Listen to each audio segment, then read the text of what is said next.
Welcome to ஆண்டர்கான்.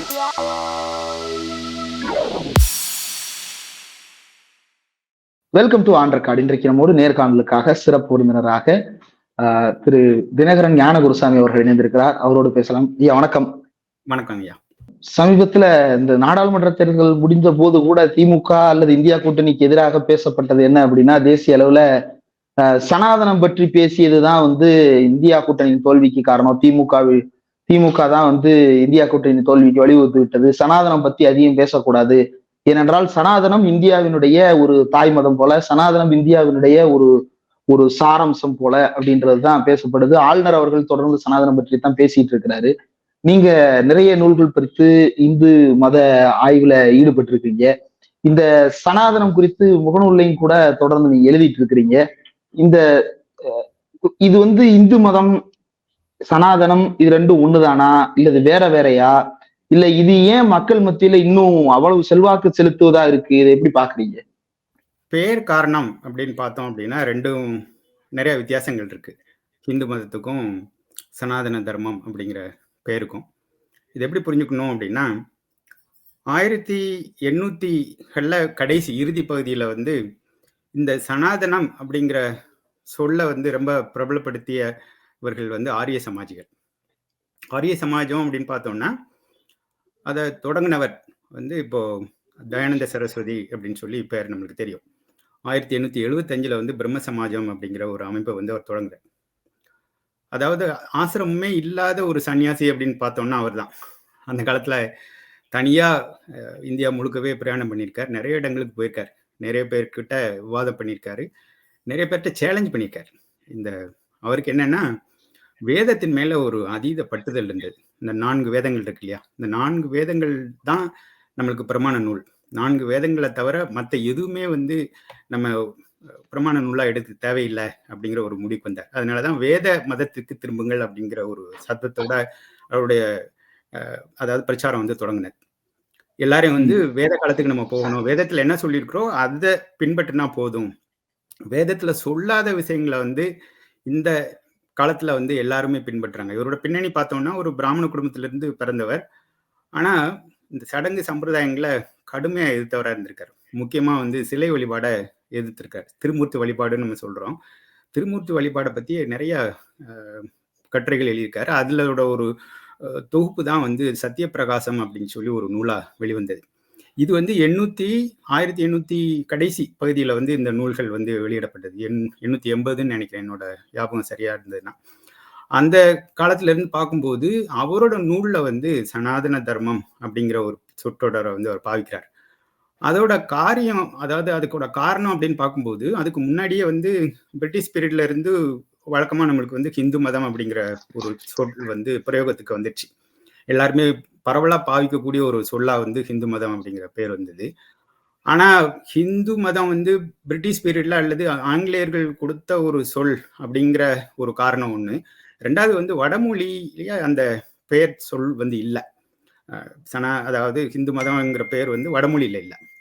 அதனால ஸ்வராஜ்யம் அப்படிங்கிற ஒரு காரியம் பார்த்தீங்க அப்படின்னா அவர் தான் கொண்டு வர்றார். முதல்ல அந்த தயானந்த சரஸ்வதி தான் ஸ்வராஜ் அப்படிங்கிற ஒரு வேர்டையும் காயின் பண்றார். அதாவது நம்மளுக்கு இன்னும் ஒரு சுய நிர்ணயம் இருக்கணும், சுய இது இருக்கணும், மரியாதை இருக்கணும், அல்லது நம்மளுக்குன்னு ஒரு தனித்துவம் இருக்கணும், அல்லது நம்மளே ஆரம்பிக்கிற ஒரு விஷயமா இருக்கக்கூடிய விஷயங்கள்லாம் ஸ்வராஜ்யம் அப்படின்னு சொல்லி அதான் பின்னாடி காந்தியடிகள் எடுத்துக்கிறார். அந்த ஸ்வராஜ் அப்படிங்கிறது வேற வேற இப்போ இந்துத்துவவாதிகளையும் அதே பேரை பாய்க்கிறாங்க இப்போ. ஆனா அப்போ முதல் தொடக்க புள்ளி அவரா இருந்ததுனால அவர் என்ன சொல்றாரு அப்படின்னா, இது ஆங்கிலேயர்கள் கொடுத்த இந்த ஹிந்து மதம்ங்கிற பேர் நம்மளுக்கு இருக்கணும் அவசியம் கிடையாது.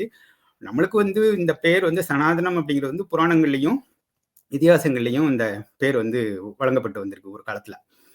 அது தொடக்கம் பார்த்தீங்கன்னா இதுல இருந்தே இருக்கு.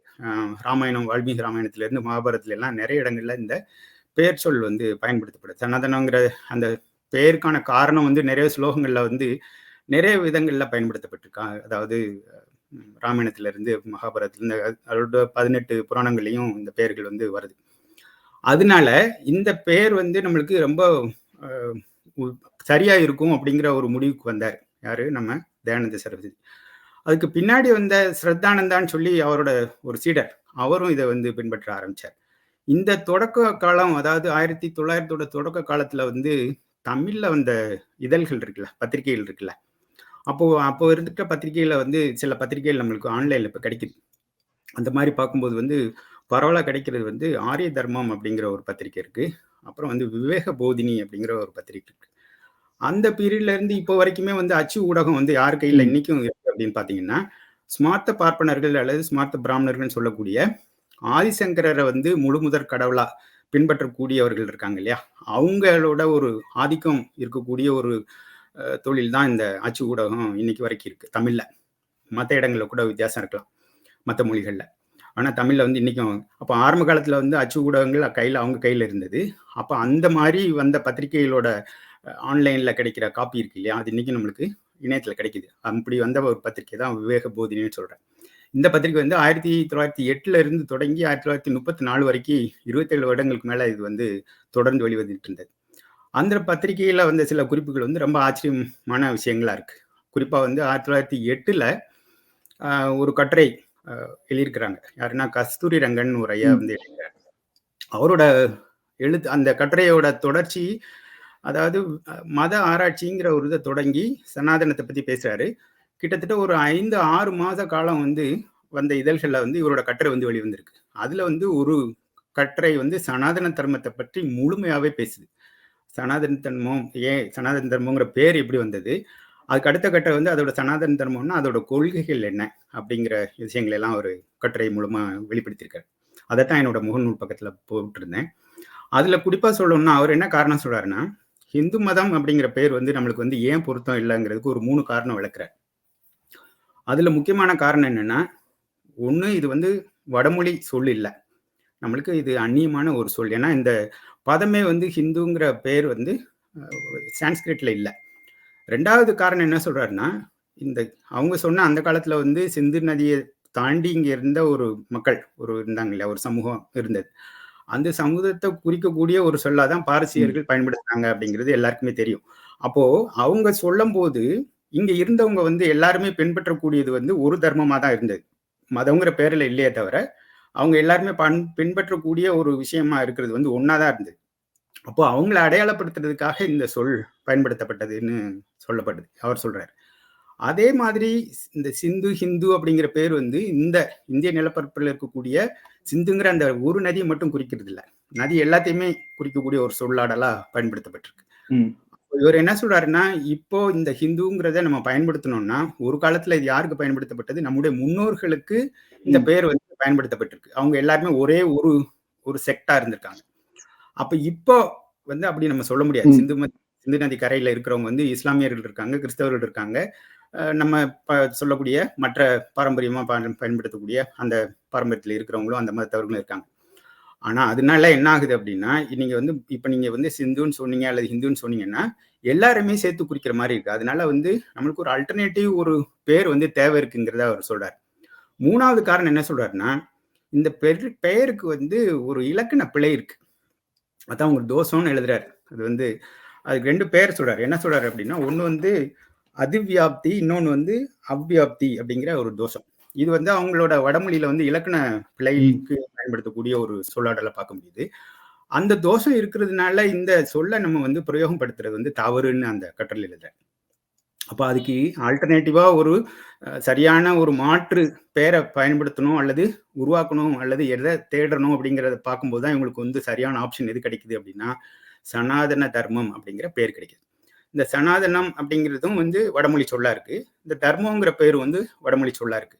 அப்போ நெறைய விஷயங்களுக்கு வந்து இது பொருந்துது அப்படிங்கிறத வந்து அவர் நியாயப்படுத்துறார் தன்னுடைய கட்டுரையில. இந்த சனாதன ம்ஹ்ம். தர்மம் பேர் வந்து நம்முடைய முன்னோர்கள் வந்து காலங்காலமா பயன்படுத்திட்டு இருந்த ஒரு சொல்லுங்கிறத அவர் நியாயப்படுத்த விரும்புறாரு. அதே தான் பின்னாடி வந்த 1932ல நமது அனாதி மதம் அப்படிங்கிற ஒரு புக்கு யாரு வெளியிடுறாங்க அப்படின்னா, நம்ம சங்கர மடத்திலிருந்து வெளியிடப்பட்ட ஒரு நூல். நம்ம மகா பெரியவா சொல்றோம் இல்லையா? சந்திரசேகர சரஸ்வதி சுவாமிகள். அவங்களோட ஆசியோட அவரோட நன்மொழிகள் அவர் சொன்னத வந்து அப்படியே தொகுத்து அவங்க எழுதியிருக்காங்க. அந்த நூல்ல வந்து மகா பெரியவர் சொல்ற இதையும் நம்ம பார்க்க வேண்டியிருக்கு. அந்த நூல் வந்து ரொம்ப முக்கியமான ஒரு நூலா நான் கருதுறேன்.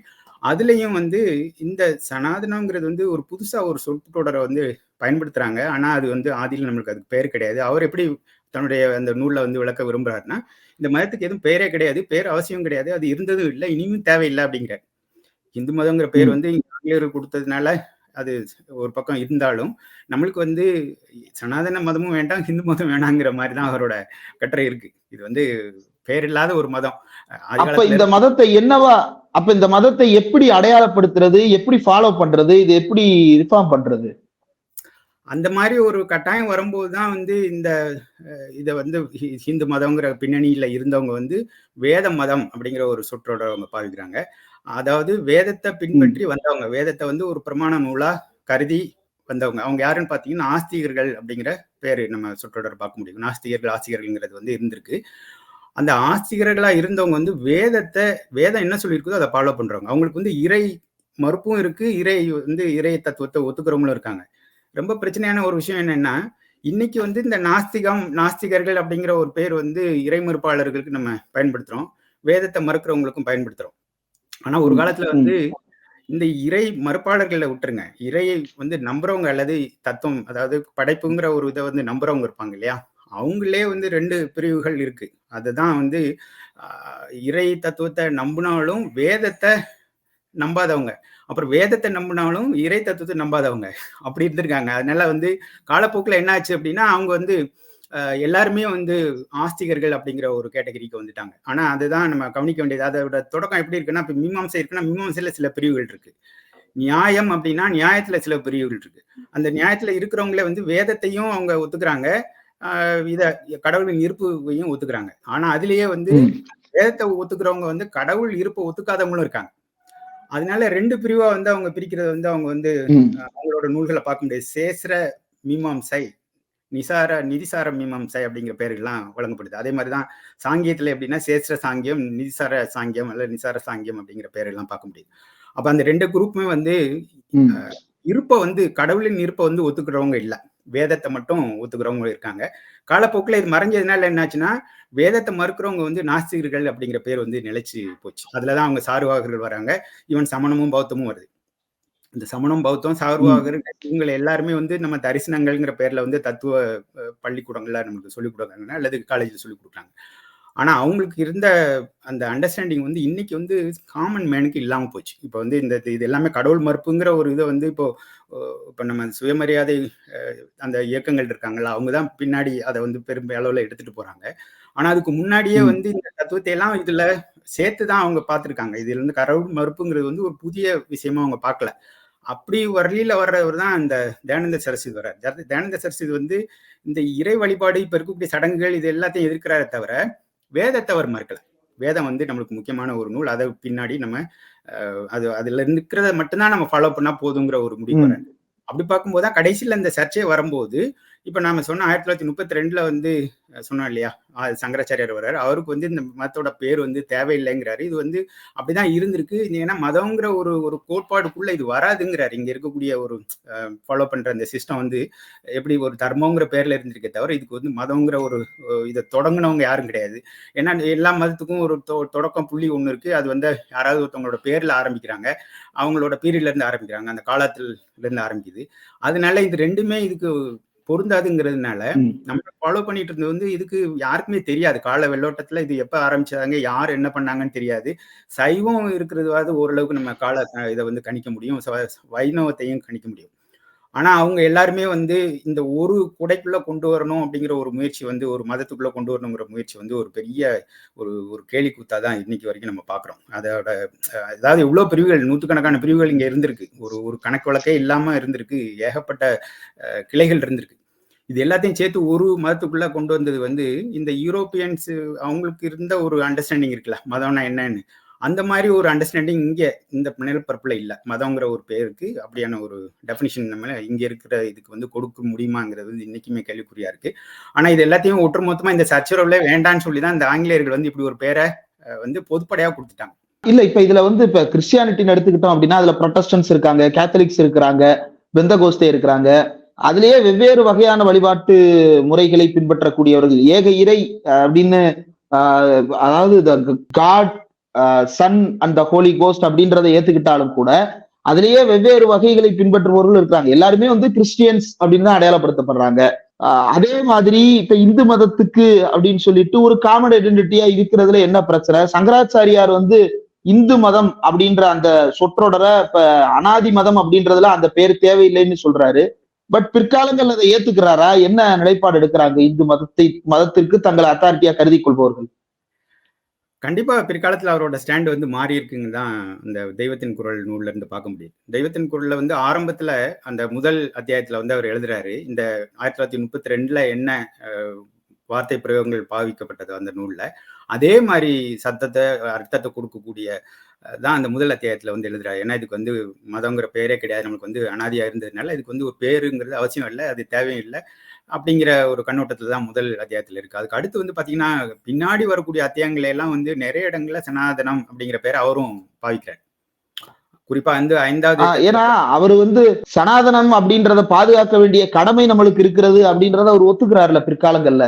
ஆமா ஆமா அவரோட ஸ்டாண்ட் வந்து கண்டிப்பா மாறி இருக்கு. இது நான் எப்படி பாக்குறேன்னா, இது வந்து அவரோட கண்ணோட்டத்துலதான் இது எழுதப்பட்டதா அல்லது அதுல மடத்தை சார்ந்தவங்களோட கைங்கரியமும் அதுல இருக்காங்கிறது கன்ஃபார்மா தெரியல. ஏன்னா ஒருத்தரோட ஸ்டாண்டா அப்படிங்கிற மாதிரி எனக்கு அது தோணவே இல்லை. நிறைய பேரோட டிஸ்கஸ் பண்ணி அல்லது அதை வந்து மாத்தி எழுதிருக்கேன். ஏன்னா நிறைய இடங்கள்ல வந்து மிஸ்டேக்கே வந்து சனாதனத்துக்கே வந்து அவங்க ஸ்பெல்லிங் மிஸ்டேக்கே அதுல நிறைய இடங்கள்ல இருக்கு. ஒரு இடத்துல வந்து ஷா அந்த வடமொழி ஷா போட்டுட்டு எழுதியிருக்காங்க, சில இடங்கள்ல வந்து ஷான்ங்கிற பேர் இருக்கு. இந்த மாதிரி நிறைய மிஸ்டேக்ஸ் இருக்கு. மிஸ்டேக்ஸ் வச்சு என்ன கண்டுபிடிக்க முடியுது அப்படின்னா, அந்த வார்த்தை பிரயோகங்களை வச்சு பார்க்கும்போது இது முழுக்க முழுக்க வந்து அந்த சொல்ற மகா பெரியவர் தான் சொன்னதா அப்படிங்கிறது வந்து கேள்விக்குறியாதான் இருக்கு. நிறைய இடங்கள்ல வந்து மாறுபட்ட நிலைப்பாடு இருக்கு. முதல் அத்தியாயத்துக்கும் 5வது அத்தியாயத்துக்குமே வந்து நிறைய வித்தியாசம் இருக்கு. அந்த மாதிரி பார்க்கும்போது ஏதோ ஒரு கட்டாயத்தின் பேர்ல சில விஷயங்களை நடந்திருக்கிறதுக்கு வாய்ப்பு இருக்குன்னு தான் நான் நினைக்கிறேன். அதனால அவரோட ஸ்டாண்ட் வந்து மாறி இருக்கு. இப்போ வந்து சனாதனத்தை அவரும் ஒத்துக்கிடக்கூடிய ஒரு ஆளா தான் அந்த பின்னாடி வர 5வது அத்தியாயத்துல நம்ம பார்க்க முடியுது. நிறைய அத்தியாயங்களை வந்து சனாதன தர்மத்தை வந்து அவர் மேற்கோள் காட்டுறாரு, அதை எடுத்துக்காட்டாவும் சொல்றாரு. அதுல இருந்து நான் அதை வந்து தெளிவா சொல்ல முடியும்னு நான் நம்புறேன். ஆனா நீங்க சொன்ன மாதிரி இந்த இதுக்கு வந்து மற்ற மதங்கள்ல வந்து ப்ராட்டஸ்டன்ட் இப்படி கேத்தலிக்ஸ் இப்படிங்கிற ஒரு வகைரா இருக்கு இல்லையா, பிரிவுகள் இருக்கு இல்லையா, அது மாதிரி இந்த மதத்துல வந்து இப்ப வைணவம், சைவம் சொல்றோம், சாக்தம் சொல்றோம், கௌமாரம் சொல்றோம், அந்த மாதிரி நிறைய இந்த பிரிவுகள் வந்து காலப்போக்கில் இருந்துகிட்டே இருந்திருக்கு. ஆனா இது எல்லாத்தையுமே வந்து இந்த 2ஆ தான் பிரிக்கக்கூடிய ஒரு வகைரா பாக்குறோம். இப்ப சைவம்னு எடுத்துக்கிட்டோம்னா அதுலயே வந்து இப்ப கௌமாரம், சாக்தம் இது எல்லாமே அதுலயே அடங்கிடுது. வைணவம் எடுத்துக்கிட்டீங்கன்னா அதுல வந்து நிறைய அந்த சொல்ற மத்த மதங்களும் உள்ள அடக்கி இருக்கு. அதனால 2 பிரிவா வந்து தான் இப்போதைக்கு நம்ம பாக்குறோம். 3வது பிரிவுன்னு பார்க்கும்போது பெருவாரியா, அதாவது மைனாரிட்டிஸ் இருக்காங்க, அதுல மைனாரிட்டிஸ் மட்டுமே ஃபாலோ பண்ற ஒரு தனி மதமா தான் இந்த ஸ்மார்த்தம் அப்படிங்கிறது இருக்கு. அதாவது ஆதிசங்கரரை ஃபாலோ பண்றவங்க அதுலயுமே 2-3 குரூப் தனியா தான் அவங்களும் செயல்படுறாங்க. தனித்தனி மதம் மாதிரி தான் கிட்டத்தட்ட. இப்ப சங்கர மடம் பாத்துட்டீங்கன்னா அதுல வேற வேற சங்கர மடங்கள் இருக்கு. ஆதிசங்கரர் ஆரம்பிச்சது 4 மடங்கள்ல 4 இடங்கள்ல 4 திசைகளுக்கு ஒன்னா அவர் ஆரம்பிச்சிருந்தாலும் சவுத்துல இருக்கக்கூடிய சிருங்கேரி மடம் தனியா தான் இயங்குது. அதே மாதிரி இப்போ சங்கர மடம் நம்ம சொல்ற காஞ்சிபுரம் இருக்கக்கூடிய மடம் தனியா இயங்குது. இப்ப சிருங்கேரி மடத்துக்கும் காஞ்சி மடத்துக்குமே நிறைய வித்தியாசங்கள் இருக்கு. அது வந்து வெளிப்படையா இந்த மாதிரி ஒரு ஓப்பன் டிஸ்கஷன்ல இல்லாட்டா கூட அவங்களோட எழுத்துக்கள்ல அங்கங்க நம்ம வந்து கோடிட்டு பார்க்க முடியுது. அது வந்து எப்படி அவங்க வெளிப்படுத்துறாங்கிறத பார்க்க முடியுது. அவங்க ஒரு தனி ஒரு மதமா தான் தங்களை கருதுறாங்க. இவங்களை அவங்க விமர்சிக்க மாட்டாங்க, அதே மாதிரி இவங்க அவங்கள விமர்சிக்க மாட்டாங்க. ஆனா 2 பேருக்குமே ஒற்றுமைங்கிறது வந்து நம்ம எல்லா இடத்துலயும் பார்க்கவே முடியாது. அந்த மாதிரிதான் ஒரு தனித்தனியா தான் இருக்காங்க. அதே மாதிரிதான் இப்போ ஆதிசங்கரோட அந்த ஸ்மார்த்த அந்த மதம் இருக்கு இல்லையா, அது மாதிரி இன்னொன்னு பார்த்தோம் அப்படின்னா இப்ப விசிஷ்டாத்வைதத்தை ஃபாலோ பண்ற ராமானுஜர் அது வந்து ஒரு தனி மதம் மாதிரி தான் கிட்டத்தட்ட வைணவர்கள் ஃபாலோ பண்றாங்க. அதே மாதிரி துவைதத்தை மத்துவர் சொல்றோம் இல்லையா, மத்துவர் தொடங்கின அந்த இது வந்து ஒரு தனி பிரிவா தான் இருக்கு. இது எல்லாமே வந்து தத்துவார்த்த ரீதியில இருக்கக்கூடிய ஒரு மத பிரிவுகளா நம்ம பார்க்க முடியும். இப்ப வந்து இதுக்கு மூல நூல் அப்படின்னா பிரம்மசூத்திரங்கிற ஒரு நூலை சொல்றோம். இந்த பிரம்மசூத்திரங்கிற ஒரு நூல்ல இருந்து அதுலயுமே குறிப்பா சதுர் சூத்திரின்னு சொல்லக்கூடிய 4 சூத்திரங்கள். அதாவது பிரம்மசூத்திரத்தை வந்து எதுக்காக குறிப்பிடுறேன் அப்படின்னா, அந்த ஒரு நூல்ல இருந்து 3 மதம் தனியா பிரிஞ்சிருக்கு. அந்த ஒரு நூல்ல இருந்து 3 மதம் தனியா பிரிஞ்சிருக்கு. அதுலயுமே முதல் 4 சூத்திரங்கள் ரொம்ப முக்கியமானவை. 585 சூத்திரங்கள் நம்ம சொல்றோம். அந்த நூல்ல இருக்கக்கூடிய சூத்திரங்கள் ஒரு வரி தான் இருக்கும் ஒவ்வொரு சூத்திரமும். அதுல வந்து சதுர் சூத்திரின்னு சொல்லக்கூடிய 4 சூத்திரங்கள்ல பாராயணம் எழுதுறாங்க, அதாவது பாஷ்யம் எழுதுறாங்க. இப்ப ஆதிசங்கரர் ஒரு பாஷ்யம் எழுதுறாரு, ராமானுஜர் பாஷ்யம் எழுதுறாரு, மத்துவர் பாஷ்யம் எழுதுறாரு. அந்த நூலுக்கு விரிவுரை எழுதும் போது அவங்க முடிவு பண்ணிடுறாங்க, 4 சூத்திரத்துல இருந்து ஆதிசங்கர் முடிவு பண்ணிடுறாரு, இது வந்து வியாசர் சொன்னது வந்து அத்வைதத்தை சொல்லியிருக்காரு அப்படின்னு சொல்லி அத்வைதவாதிகள் தனியா ஒரு குரூப்பா பிரிகிறாங்க. அதே மாதிரி அவருக்கு பின்னாடி 150 வருஷம் கழிச்சு பின்னாடி வந்த ராமானுஜர் அதே நூலை படிக்கிறாரு. அந்த 4 சூத்திரங்களுக்கு அவரும் விளக்கம் எழுதுறாரு. முழு நூலுக்கும் விளக்கம் எழுதுறாரு. 4 சூத்திரங்களுக்கு சொல்லும்போது அவரும் முடிவு பண்ணிடுறாரு, இது வந்து விசிஷ்டா துவைதம் அப்படின்னு முடிவு பண்ணிடுறாரு. மற்றவர் வரும்போது அவரும் இந்த நூலை வாசிக்கிறாரு, அவரும் வியாக்கியானம் எழுதுறாரு. எழுதும்போது அந்த 4 சூத்திரங்களுக்கு மட்டும் தனியா அவர் சொல்லும்போது இது வந்து அத்வைதமும் கிடையாது, இது வந்து விசிஷ்டா துவைதமும் கிடையாது, இது வந்து துவைதம்னு சொல்லி முடிவுக்கு வந்துறாரு. இது 3மே ஃபாலோ பண்றவங்க வந்து இன்னைக்கு கிட்டத்தட்ட ஒரு மதம் மாதிரி தான் அவங்க செயல்பட ஆரம்பிச்சிருக்காங்க. ஏன்னா அவங்களுக்குன்னு ஒரு தனி கட்டுப்பாடுகள் இருக்கு, அவங்களுக்குன்னு தனி விதிமுறைகள் இருக்கு. நிறைய சிஸ்டமேட்டிக்கா அந்த இதெல்லாம் அவங்க பிரின்சிபல்ஸ்லாம் தனித்தனியா அவங்க இவர் சொன்ன அந்த ஆச்சாரியார் சொன்னதை வந்து ஃபாலோ பண்றவங்க வந்து எப்படி ஒரு நம்ம சொல்றோம் சைவம் வந்து ஒரு தனி மதம் இருந்ததுன்னு சொல்றோம் இல்லையா. இப்போ வந்து பாசுபதம்ங்கிறது ஒரு தனி மதம் இருந்தது சொல்றோம் இல்லையா. அதுங்களுக்கு இருந்த ஒரு கொள்கைகள் கட்டுப்பாடுகள் அந்த இதெல்லாம் நடைமுறையில் அவங்க ஃபாலோ பண்ணக்கூடிய அனுஷ்டானங்கள் என்னென்ன இருந்ததோ இவங்களுக்கும் தனித்தனியா வகுத்துக்கிட்டாங்க. இப்போ தர்மசூத்திரம் அல்லது இந்த தர்மசாஸ்திர நூல்கள் இருக்கு இல்லையா, அந்த தர்மசாஸ்திர நூல்கள்ல வந்து அதே மாதிரி இப்போ வேதத்தை எடுத்துக்கிட்டோம்னா வேதத்துல வந்து எந்த சாகை அவங்களுக்கு தனியா எடுக்க முடியும், எது வந்து அவங்களுக்கு அப்ளிகபிளா இருக்கு அப்படின்னு சொல்லி அவங்க தனியா பிரிஞ்சுக்கிறாங்க. இப்போ வந்து ஸ்மார்த்த பார்ப்பனர்கள் இருக்காங்கன்னா ஸ்மார்த்த பார்ப்பனர்களுக்கு வந்து இப்போ வேதத்துல வந்து யஜுர்வேதம் இருக்கு, சுக்ல யஜுர்வேதம், இந்த கிருஷ்ண யஜுர்வேதம் இருக்கு இல்லையா. நீங்க பெருவாரியா என்ன பார்க்க முடியும்னா சவுத்துல இருக்கக்கூடிய இந்த பார்ப்பனர்களையே வந்து அதிகமா பின்பற்றக்கூடியது வந்து யஜுர்வேதம், அந்த அது கிருஷ்ண யஜுர்வேதத்து வைதிகள் அந்த சாகையைத்தான் பின்பற்றுறவங்க அதிகமா இருக்காங்க. அப்ப அவங்களுக்கு வந்து அந்த வேதத்துல இருக்குதோ அந்த அவங்க அப்ளிகபிளா இருக்குன்னு அவங்க நம்புறாங்க. அதை தனியா எடுத்து அதை ஃபாலோ பண்ணா போதும், சடங்கு முறைகளுக்கு அந்த கர்மானுஷ்டானங்களுக்கு சம்ஸ்காரங்களுக்குலாம் இது பின்பற்றினா போதும்னு அவங்க எடுத்துக்கிறாங்க. அதே மாதிரி மற்றவங்க சொன்னோம் அப்படின்னா இப்போ வைணவத்தை பின்பற்றுறவங்கன்னா அவங்க வேற ஒரு முறையை பின்பற்றுறாங்க. இப்போ அத்வைதவாதிகள் சொன்னோம், விசிஷ்டாத்வைதிகள் சொன்னோம், துவைதவாதிகள்னா துவைதத்தை ஃபாலோ பண்றவங்க அவங்களுக்கு வந்து தனியா எடுத்துக்கிறாங்க. அது மாதிரி ஒரு சின்ன சின்ன பிரிவுகள் அவங்களுக்குள்ள இருக்கிறத பார்க்க முடியுது. இது எல்லாமே வந்து நீங்க கிறிஸ்தவத்தை சொன்ன மாதிரி, ப்ராட்டஸ்டன்ட், கத்தோலிக்கன் சொன்ன மாதிரி இந்த மாதிரி பிரிவுகள் நம்மளுக்கு பொதுப்படையா வெளியில அந்த மாதிரி தெரியாட்டாலும் இவங்களுக்குள்ள இருக்கிறத வந்து நம்ம இந்த நூல்கள் மூலமா பார்க்க முடியும். இப்ப இதுல துவைதமா இருக்கட்டும், அத்வைதமா இருக்கட்டும், விசிஷ்டாத்வைதமா இருக்கட்டும், அல்லது வந்து அனாதி மதமாகிய வேத மதம் அப்படின்னு குறிப்பிடுவதா இருக்கட்டும், அல்லது ஆரிய சமாஜம் வந்து ஒரு இன்டர்பிரட் பண்ணி வேதத்திலிருந்து மற்றும் நாம் எடுத்துக்கொள்ளக்கூடியதை அவங்க கருதுற சனாதனமா இருக்கட்டும், அல்லது மனு தர்மத்தை பின்பற்றக்கூடிய வைதிகர்களா இருக்கட்டும், இப்ப இது எல்லாமே வந்து இன்னைக்கு அண்டர் காமன் நம்பர்ல ஆஃப் ஹிந்து அப்படின்றதுதான். ஆனா மக்கள் மத்தியில இப்ப இந்த உரையாடல்கள் எல்லாம் கிடையாது. இப்ப இன்னைக்கு தமிழ்நாட்டுல போய் இப்போ ஒரு கருப்புசாமி நடத்துறவர்கிட்ட போய் கேட்டோம் அப்படின்னா ஆமா இந்துக்கள் தான் அப்படின்ட்டு தான் போயிடுவாங்க. இப்ப மக்கள் மத்தியில இது கிடையாது. அப்ப வந்து இந்த சனாதனம் அப்படின்ற அந்த கருத்து வந்து மக்களின் கருத்தா அல்லது வெறுமனே இந்து மத ஆய்வாளர்கள் அல்லது வந்து வேத வைதிகர்கள் அவர்களுடைய கருத்து மட்டும்தானா? அருமையான கேள்விங்க. இதுல இருந்து ஒரு விஷயத்த வந்து ரொம்ப தெளிவா புரிஞ்சுக்க முடியும். அதாவது அந்த காலத்துல இருந்து இந்த நூல்கள் சாராம்சம் இருக்கு இல்லையா, நம்ம சொல்லக்கூடிய வைதிக நூல்களா இருக்கலாம், வேத நூல்களா இருக்கலாம், அதுக்கு பின்னாடி எழுதப்பட்ட புராணங்கள், இதிகாசங்கள், தர்மசாஸ்திர நூல்கள், அப்புறம் கிரந்த நூல்கள்னு சொல்லி ஏகப்பட்ட நூற்றுக்கணக்கா இருக்கு, ஆயிரக்கணக்கா இருக்கு. இந்த நூல்களை வந்து யாரு வந்து படிக்கக்கூடிய ஒரு வாய்ப்பை பெற்றிருந்தாங்க அப்படிங்கிறது எல்லாருக்குமே தெரிஞ்ச ஒரு விஷயம்தான். ஆனா பாமர இலக்கியங்கள் இருக்கு, பக்தி இலக்கியங்கள் இருக்கு, அது வந்து சாதாரண மக்கள்கிட்டையும் அது பரவலா பேசப்பட்டு இருந்தது. அதனாலதான் நிறைய பக்தி நூல்கள் நம்மளுக்கு, இலக்கிய நூல்கள் இன்னைக்கு நம்மளுக்கு கிடைச்சிருக்கு. மன்னன் அதிகாரத்துல இருந்தவங்க, ஆட்சி அதிகாரத்துல இருந்தவங்களோட சப்போர்ட் வந்து இந்த நூல்களுக்கு இருந்திருக்கா? அதாவது நான் சொல்ற பாமர இலக்கியம் நம்ம சொல்றோம், இன்க்ளூடிங் திருக்குறள், 18 கீழ்கணக்கு நூல்கள் சொல்றோம், இந்த மாதிரி ஏகப்பட்ட நூல்கள் இருக்கு இல்லையா. சாதாரணமா நம்ம சொல்றோம் இலக்கிய நூல்கள், நம்ம தமிழ்ல சங்ககால இலக்கிய நூல்கள், அது வந்து ஆட்சி அதிகாரத்துல இருந்தவங்க சப்போர்ட் பண்ணதை விட பாமர மக்கள் வந்து ரொம்ப புழக்கத்துல அவங்க பாவிக்கக்கூடிய ஒரு நூலா காலங்காலமா இருந்ததுனால இன்னைக்கு நம்ம கையில அது கிடைச்சிருக்கு. ஆனா வைதிக நூல்கள் வந்து யார் கையில இருந்தது, அது யாரு வந்து ஆதரிச்சாங்க அப்படின்னு பாத்தீங்கன்னா, ஆட்சி அதிகாரத்துல இருந்தவங்க, அதுக்கு அந்த மன்னனுக்கு நெருக்கமானவங்க, ஆட்சி அதிகாரத்தோட பங்கு பெற்றவங்க, அவங்க கூடவே இருந்தவங்கன்னு ஒரு குரூப் இருக்காங்க, இன்னைக்கும் இருக்காங்க. அந்த இதை வந்து இன்னைக்கு நம்ம மறுக்க முடியாது. அவங்க தான் அதை வந்து போட்டு பாதுகாத்து அதை அவங்களுக்குள்ளேயே தான் அந்த நூல்களோட பிரயோகம் இருந்தது. மற்றவங்களுக்கு அது வெளியில போக விடாதபடி அது மக்களின் பார்வைக்கு கிடைக்க விடாமல் தடுக்கப்பட்டதா அல்லது மக்களின் பார்வைக்காக எழுதப்பட்டதே அல்லன்னு எடுத்துக்கிறதா? ரெண்டு விதமாவும் இருக்கு, ரெண்டுமே சரிதான். ஏன்னா இப்ப வந்து வேதங்கள் வந்து வேதங்களுக்கு பின்னாடி எழுதப்பட்ட நூல்களை வந்து இது யாரு படிக்கணும், இது வந்து யாருக்கு குவாலிஃபிகேஷன் இருக்கு இதை படிக்கிறதுக்கு, வேதத்தை படிக்கிறதுக்குங்கிறது வந்து வேதத்துக்கு பின்னாடி எழுதப்பட்ட நூல்களும் இருக்கு, வேதத்திலேயே இதோட குறிப்பு இருக்கு. குறிப்பா வந்து யஜுர்வேதத்துல வந்து புருஷ சூக்தம்ங்கிற ஒரு பகுதியை வந்து மறுபடியும் நான் கோட் பண்ண வேண்டியிருக்கு. ம், புருஷ சூக்தத்திலே வந்து வேதத்துக்கு யாரு ம், வேத மந்திரங்களை வந்து அந்த சப்தத்தை வந்து யாரு வந்து பிரயோகம் பண்ணலாம், யாரு வந்து அந்த வேத மந்திரங்களை வந்து பாராயணம் பண்ணலாம், யாரு வந்து அத்தியனம் பண்ணலாம் அப்படிங்கிறதான குறிப்பு வந்து அங்கேயே இருக்கு. அதுல வந்து ரொம்ப தெளிவா சூத்திரனுக்கு அதிகாரம் இல்ல அப்படிங்கிறத அவங்க தெளிவுபடுத்திறாங்க முதல்லயே. அதாவது அந்த வேத மந்திரங்களை ம். பாவிச்சு தான் யஜ்ஞம், வேள்வி, யாகம் இதெல்லாம் பண்ணணும். அப்போ அந்த மந்திரங்களை பாவிக்கக்கூடிய அந்த குவாலிஃபிகேஷன் தகுதி யாருக்கு இருக்குங்கிறது தான் முதல்ல அந்த இருபரப்பாளர்கள் இருக்குங்கிறத அவங்க தெளிவுபடுத்துறாங்க. அதுக்கு பின்னாடி அதே தான் வந்து மற்ற நூல்களையும் அது அப்படியே காப்பி பேஸ்ட் மாதிரி ம். எல்லா நூல்களையும் எழுதுறாங்க.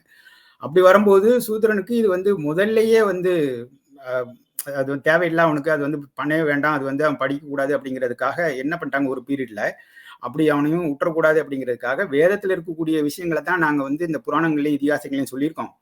அதுல வர்ற மந்திரங்களை நீ பாவிக்கலாம். உதாரணத்துக்கு நீங்க ராமாயணமோ மகாபாரதத்துல இருக்கக்கூடிய மந்திரங்கள்லாம் இருக்கு இல்லையா, ஸ்லோகங்கள்லாம் இருக்கு இல்லையா, அதை வந்து நீங்க வந்து பாராயணம் பண்ணலாம், அதை வந்து வாசிக்கலாம், நீ வந்து அதை மனப்பாடம் பண்ணலாம், மற்றவங்களுக்கு சொல்லி கொடுக்கலாங்கிற ஒரு அதிகாரம் கொடுத்துருக்காங்க. ம். ஆனா வேத மந்திரங்கள் அப்படின்னு வரும்போது அந்த பிரம்ம வித்தைங்கிற ஒரு பேர் ம். அதுக்கு பாவிக்கப்படுது. இந்த பிரம்ம வித்தைக்கான மந்திரங்கள், அதாவது யாகம், யஜ்யம், வேள்விக்கான மந்திரங்களை ம். வந்து சூத்திரன், பெண்கள், அதுக்கப்புறம் சூத்திரனும் பாவிக்கக்கூடாது, பெண்களும் ம். பாவிக்கக்கூடாது. அதுக்கப்புறம் இருக்கிறவங்க கேள்விக்குறியே கிடையாது. ஏன்னா அவங்க வந்து இந்த இதுல இல்ல, வர்ணத்திலே கிடையாது. வர்ணத்துல இல்லாதவங்க தான் அவர்ணர்கள்ங்கிற பேர்ல இருக்காங்க. இன்னைக்கு தீண்டத்தகாதவர்கள்னு சொல்றாங்க இல்லையா, அவங்களுக்கு எல்லாருக்குமே இதுக்கும் வந்து ஓகே. சம்பந்தமே இல்லாத, சனாதன தர்மத்துக்கும் அவங்களுக்கு சம்பந்தமே இல்லாதவங்க தான் அவங்க. தர்மத்திலே இல்லாதவங்க. ஏன்னா அவங்களுக்கு தர்மமா ம். எதுவுமே சொல்லப்படல.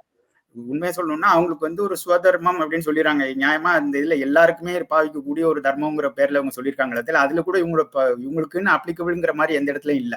சண்டாளர்களுக்கோ, பஞ்சமர்களுக்கோ, புலவர்களுக்கோ இது அப்ளிகபிள்ங்கிற மாதிரி எந்த ஒரு நூல்லையும் சொல்லப்படல. அப்படிங்கிறதுனால இவங்க சரி. வந்து அதுக்கு தர்மத்திலே இல்லாதவங்கள தான் நம்ம எடுக்க வேண்டியிருக்கு. அப்படி பார்க்கும்போது இந்த சனாதன ஓ! தர்மம் வந்து ஒரு பாமர மக்களுக்கு இது போய் சேர்றதுக்கான வாய்ப்பே கிடையாது. இந்த பேரே போய் சேர்றதுக்கான வாய்ப்பே கிடையாது. இந்த இந்து மதம்ங்கிற பேர் வந்து இந்த ஆங்கிலேயர் பீரியட்ல, இந்த முகமதியர் பீரியட்ல இருந்து பாவிக்க தொடங்குனதுனால, அது பரவலா வந்து இந்த மக்களுக்கு எல்லாருக்குமே போய் சேரக்கூடிய ஒரு வாய்ப்பா கிடைச்சது. ஏன்னா அவங்க வந்து இந்த இத வந்து பக்தி இலக்கியம் அதிகமா பரவக்கூடிய ஒரு காலகட்டம் அந்த காலகட்டம். அப்போ இத வந்து இந்த புராணிகர்கள் அப்படின்னு சொல்றோம் இல்லையா, பௌராணிகர்கள்னு சொல்றோம் ம். இல்லையா, அவங்க எல்லாம் வந்து நிறைய இடம் இப்ப நம்ம உபன்யாசம் பண்றவங்கன்னு நம்ம சொல்றோம். கோயில்ல உட்கார்ந்து இந்த உபன்யாசம் பண்றவங்கன்னு சொல்றோம் இல்லையா, அவங்க வந்து பிரச்சாரமாவே இத கொண்டு போறாங்க. நிறைய இடங்கள்ல வந்து அத கொண்டு போறாங்க. அதுல வந்து ஓ! இதுக்காக தான் போராடின ஒருத்தரா தான் தயானந்த சரஸ்வதி வர்றாரு. அவர் என்ன சொல்றாரு, சூத்திரனுக்கு நீ வந்து வேதத்த மந்திரத்த வந்து படிக்கக்கூடாதுன்னு நீ சொல்றியா? அவனுக்கும் நான் சூத்திரத்த, அதாவது சூத்திரனுக்கும் நான் வேத மந்திரத்த படிக்கிறதுக்கான அதிகாரம் குடுக்குறேன். நீ வா, நான் எனக்கு இருக்கிற நாங்க கட்டுற கோயில்ல எங்களோட அமைப்பு இருக்கக்கூடிய சமாஜம் இருக்கக்கூடிய இடங்களுக்கு நீ வந்து படிக்கலாங்கிற ஒரு இத வந்து அவரு ஏற்படுத்துறாரு. அவருக்கு பின்னாடி வந்து அவரோட சீடர்களும் அத பின்பற்றுறாங்க. நிறைய இடங்கள்ல அவங்க எப்படியான ஒரு காலகட்டத்துல அவங்க இருந்திருக்காங்கன்னா, இந்த ஒரு பிரச்சனைக்காகவே நிறைய மக்கள் வந்து சூத்திரனா இருக்கிறவங்க வந்து அவர்ணர்களா இருக்கிறவங்க வந்து தன்னோட மதத்துல இருந்து, இந்து மதம்ங்கிற இதுல இருந்து மற்ற மதங்களுக்கு மாறத் தொடங்கிறாங்க. அப்ப இவங்களுக்கு ஒரு பெரிய ஒரு சேலஞ்ச் என்ன இருக்குன்னா, இவங்கள திருப்பி தாய் மதத்துக்கு கொண்டு வரணும் அப்படிங்கிற மாரி, நீங்கலாம் இந்துக்கள் தான் அப்படிங்கிறத வந்து அவங்கள விட்டுக் கொடுக்க கூடாது. எப்படி காந்தி வந்து பின்னாடி அரிஜனங்கள்னு ஒரு பேரை வச்சு அவங்கள திருப்பி இந்து மதத்திலே இருக்கணுங்கிறதுக்காக ஒரு முயற்சி பண்ணாரோ, அதே தான் வந்து தயானந்த சரஸ்வதியும் அவரோட சிஷ்யர்களும் பண்ணியிருக்காங்க. அப்போ அவங்க வந்து பண்ணது வந்து நூல்கள்ல இருக்கு. அத ஒரு நூல் தான் நான் ஆரிய தர்மம்ங்கிற ஒரு நூல வந்து என்னோட முகநூல்ல போட்டிருக்கேன். இவரோட தயானந்த சரஸ்வதியோட ஒரு சீடர் வந்து ஸ்ரத்தானந்தான்னு சொல்லி ஒரு ஐயா இருந்தாரு. அந்த சுவாமிஜி வந்து இங்க கேரளாவுக்கு வந்து கேரளால இருக்கக்கூடிய ஈழவர்கள் வந்து பெருவாரியான மக்கள் வந்து வேற்று மதத்துக்கு மாறுறாங்க அப்படிங்கிறத கேள்விப்பட்டு, அவங்க கூட ஒரு பேச்சுவார்த்தை நடத்துறதுக்காக வர்றாரு. அத கிரிட்டிசைஸ் பண்ணி இந்த பத்திரிகையில ஒரு கட்டுரை எழுதியிருக்காங்க. இவர் எப்படி இந்து மதத்துக்கு அல்லது சனாதனி, ஓ! அதாவது சனாதன தர்மமே இவங்க கிட்ட இவங்களுக்கும் சனாதன தர்மத்துக்கும் சம்மந்தம் இல்லைங்கிற மாதிரி அந்த கட்டுரை போகுது. ஆக்சுவலா சனாதன தர்மங்கிற பேரை பிரபலப்படுத்தினவங்க அவங்கதான், ஆரிய சமாஜிகள் தான். ஆனா இந்த நூல் வந்து என்ன கிரிட்டிசைஸ் பண்ணுது அப்படின்னா, ஆரிய தர்மம் வந்து கிட்டத்தட்ட 1926ல வெளியிட்ட பத்திரிகையில வந்த ஒரு ஒரு கட்டுரை. அது இவங்க விமர்சனம் தொடங்கிடுறாங்க. இதுக்கும் உங்களுக்கும் சம்மந்தம் கிடையாது. நீங்க இந்து மதமே கிடையாது இது. நீங்க வந்து ஆரிய சமாஜத்துல அவங்கள எல்லாம் ம். சேர்க்கறதுக்காக இவர் போய் அங்க போய் பேச போறாரு அப்படின்னு சொல்லி கிரிட்டிசைஸ் பண்றாங்க. யார? அந்த ஸ்ரத்தானந்தாவ. இவர் வந்து இந்து மதத்துல அவர வந்து வாபஸ் அவங்கள கொண்டு வர போறதில்ல தாய் மதத்துக்கு. இவர் என்ன பண்ணுவாருன்னா, அவங்கள ஆரிய சமாஜி ஆட்களா மாத்திருவாங்கங்கிற ஒரு குறிக்கோளோட இவர் செயல்படுறாருங்கிற மாரி அந்த கருத்து இருக்கு. அதனால என்ன சொல்ல முடியுது அப்படின்னா, பாமர மக்களுக்கும் இவங்க சொல்ற இந்த சொற்றொடர் பிரயோகங்களுக்கும், அதுல சொல்ற விளக்கங்களுக்கும், இவங்க சொல்ற கொள்கைகளுக்கும் எதுவுமே தொடர்ச்சி, அதாவது தொடர்பு இல்லைங்கிறத நம்ம பார்க்க முடியுது. ஒரு பீரியட்ல அந்த மாதிரியான இத படிக்கக்கூடிய ஒரு வாய்ப்பு பெற்றவங்க வந்து அந்த 1900 தொடக்கத்துல தானே பொதுக் கல்விங்கிறது வருது. அதுக்கு முன்னாடியே வருது. ஆங்கிலேயர்கள் பீரியட்ல இருந்து வருது. நம்ம மெக்காலேய கொண்டு வந்த அந்த சீற்றத்தினால. மெக்காலேய வந்து இவங்க எதிர்க்கிறதுக்கான காரணமும் மெக்காலேயோட ஸ்பீச்சஸ்ங்கிற ஒரு புக்ல ரொம்ப தெளிவா இருக்கு. எப்படின்னா, அவர் வந்து நிறைய இடங்கள்ல வந்து கிரிட்டிசைஸ் பண்றாரு. இந்த பிராமணர்கள் வந்து இவங்க எதுவுமே கொண்டு வர்றதுக்கு தடையா இருக்காங்கங்கிறத நிறைய இடங்கள்ல வெளிப்படுத்துறாரு. அப்படியானால வந்து அவங்க எப்படி எதிர்க்காம இருப்பாங்க? இன்னைக்கு வரைக்கும் அந்த எதிர்ப்பு தொடருதுன்னு வச்சுக்கோங்களேன். ஆனா அவர் கொண்டு வந்த அந்த பொது கல்விங்கிற திட்டத்தின் மூலமா தான் அந்த காலத்துல இருந்தவங்க வந்து ஓரளவு எல்லா எல்லா சமூகத்துல இருந்த எல்லா மக்களுமே படிக்கக்கூடிய ஒரு வாய்ப்பு கிடைச்சது. அப்படி படிச்சு வந்தவங்களுக்கு தான் இந்த சொற்றொடர் பிரயோகம் வந்து பழக்கமானதா பின்னாடி கருதப்படுது. சரிங்களா? அப்போ அதெல்லாம் வந்து அவங்களோட நூல்களையோ, அவங்க எழுதின ஒரு பத்திரிகைகள்லயோ இந்த பேரை வந்து எங்கேயுமே இல்ல. யாரு பயன்படுத்துறாங்கன்னா, ஆரிய சமாஜிகள் பயன்படுத்துறாங்க, பிரம்ம சமாஜிகள் பயன்படுத்துறாங்க. பிரம்ம சமாஜிகள் வரும்போது அன்னிபெசன்ட் அம்மையார் வராங்க. அவங்களோட குரூப் இருக்காங்க இல்லையா? இங்க இருந்த ஈவன் முத்துலட்சுமி அம்மையார் வந்து பிரம்ம சமாஜத்தோட ஒரு ஒரு அங்கத்தினரா இருந்திருக்காங்க. அதுங்களோட ஒரு அதாவது பெண்கள் அமைப்பு ஒண்ணு இருந்திருக்கு. இந்தியா முழுக்க இருக்கக்கூடிய மாதர் சங்கம் ஒரு அமைப்பு இருந்துச்சு. அதோட தலைவியா இருந்திருக்காங்க. ஸ்திரீ தர்மம் அப்படிங்கிற ஒரு பத்திரிகை நடத்துறாங்க. அதுல இந்த முத்துலட்சுமி அம்மையார் வந்து பிரசிடென்டா இருந்திருக்காங்க. அதை நடத்தக்கூடிய அந்த பத்திரிகையை கூட எடிட்டராகவும் இருந்திருக்காங்க. அது வந்து அவங்க நடத்துற பத்திரிகை வந்து 1930களில் வந்த பத்திரிகையில எல்லாம் இவரோட பேரை பார்க்க முடியுது. முத்துலட்சுமி அம்மையாரோட பேரை பார்க்க முடியுது. ஆனா அந்த இதை ஆரம்பிச்சது அது வந்து தொடர்ச்சியா கொண்டு வந்தது யாருன்னு பாத்தீங்கன்னா அன்னிபெசன்ட் அம்மையார். அவங்க வந்து ஸ்ரீதர்மங்கிற பேர்ல எழுதின நிறைய கட்டுரைகள் அந்த இதழ்களை வந்த ஸ்ரீதர்மங்கிற பேர்ல வந்த இதழ்ல நிறைய இடங்களை வந்து சனாதன தர்மத்தை வந்து கோட் பண்றாங்க. அப்போ நமக்கு என்ன புரிஞ்சுக்க வேண்டியதுன்னா, ஆரிய சமாஜம் ஒரு பக்கம் இருக்கு, பிரம்ம சமாஜம் ஒரு பக்கம் இருக்கு. அந்த மாதிரி படிச்சு அந்த காலத்துல வந்து இந்த வேதங்கள்ல சொல்லப்பட்டதையும், புராணங்கள், இதிகாசங்கள்லையும், தர்மசாஸ்திர நூல்களையும், ஆகமங்களையும் சொல்லப்பட்ட விஷயங்களை ஓரளவு கிரகிச்சுக்கிட்டவங்க மத்தியில தான் வந்து இந்த சொற்றொடர் வந்து அதிகமா பிரபலமா இருந்திருக்கே தவிர காமன் மேனுக்கு இல்ல. இதுக்கு அடுத்து வந்து யார் இது வந்து ரொம்ப கெட்டியா பிடிச்சிக்கிட்டாங்க அப்படின்னு பார்க்கும்போது நான் ஆதியில முதல்ல சொன்னேன் பாத்தீங்களா, பத்திரிகை யார் கையில இருந்தது? இந்த ஸ்மார்த்த பார்ப்பனர் கையில தான் இருந்தது. இந்த ஸ்மார்த்தர்கள் தான் அதிகமா இதை வந்து பாய்க்க தொடங்குறாங்க. அப்படிதான் இந்த விவேக பூதினிங்கிற இத பேரை பார்க்க முடியுது, ஆரிய தர்மங்கிற பேரை பார்க்க முடியுது. அவங்க எல்லாமே வந்து இது எல்லாருமே மறுக்கக்கூடிய ஒரு விஷயமாவே இல்லை. இந்த சனாதனங்கிறது வந்து அதிகமா ஆரியர்களுக்கு உள்ளது அப்படிங்கிற மாதிரியான விளக்கங்கள் தான் எல்லா நூல்களும் இருக்கு. இதுக்கும் மத்த இனக்குழுக்களுக்கும் சம்பந்தமே கிடையாதுங்கிற மாதிரி தான் இருக்கு. அதுதான் ஆரியவர் அந்த நம்ம ஆரிய தர்மங்கிற பத்திரிகையில பார்க்க முடியுது. விவேக போதினியோ, அதுக்கப்புறம் அந்த சந்திரோதயமோ அப்படிங்கிற நிறைய பேர்கள்ல பத்திரிகைகள் இந்த காலத்துல வந்தது. அதுல எல்லாத்துலயுமே இந்த குறிப்புகள் நம்ம பார்க்க முடியாது. அதுல அந்த கட்டுரைகள் எல்லாம் நம்ம திருப்பி மறுவாசி தேவையா இருக்கு. யாரும் அதை இன்ட்ரெஸ்ட் எடுத்து படிச்சாங்கன்னா அது ஒரு பெரிய ஒரு விளக்கம் கிடைக்கும் நான் நம்புறேன். ரைட். சமீபத்துல இதுதான் பெரிய உரையாடலாக போய்கிட்டு இருக்கு. இன்னும் கூட இதில் பேசுவதற்கு நிறைய இருக்கு. நம்ம அடுத்தடுத்த தருணங்கள்ல இன்னும் விரிவாக பேசலாம் அப்படின்னு நினைக்கிறேன். இவ்வளவு நேரம் ஒதுக்கி இந்த நேர்காணல் தந்ததற்கு மிக்க நன்றி ஐயா. வணக்கம் ஐயா. நன்றி.